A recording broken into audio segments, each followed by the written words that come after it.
Nagluluto po si Joshua ng, ano po yan, sir? Liempo. Yan. Pinirito niya muna bago niya adobuhin. Para malis daw po yung mantika. Tama ba yun? Di ba lalong mamantika yun? Hindi masebo. Hindi masebo. Yan. Ito yung anak ko na nagmana sa akin na marunong magluto. Charot.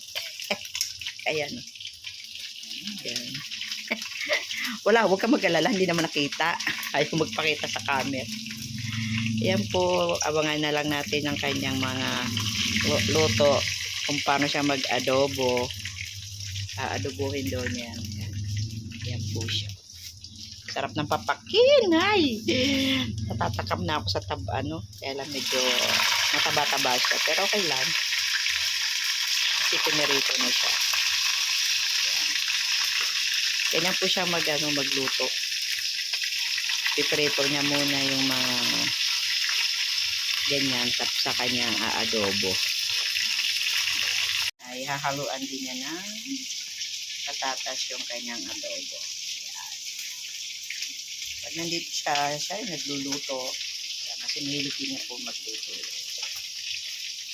Yan lang ang bukutan ko, anak na marunong magluto. Marunong din yung isa, kaya lang ang hilig naman yung sinigang lang. At saka mga spicy. Hindi mahilig sa mga maanghang. Ito po ay ginisa niya na sa bawang, sibuyas. Hindi na natin makita. So, ito na yung adobo. Adobo. Sarap, no? At ito naman po yung patatas na pinirito. Yan. Sarap. So, paminsan-minsan, ispoil din natin ang ating katawan sa sarap na ulam. Hindi puro isda. Charot. Pero mas magsarap pa rin ng isda. Hindi paminsan-minsan lang. Yan.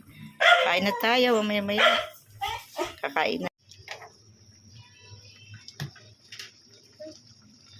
Yan, lalagyan na lang po yan ng sugar. Sugar. Timplado na po yan. Yan, para maputi na lang ng konti. Yan. Kalap. Special na adobo ito. Yan lang mga katikim ng luto ng anak ko. Thank you.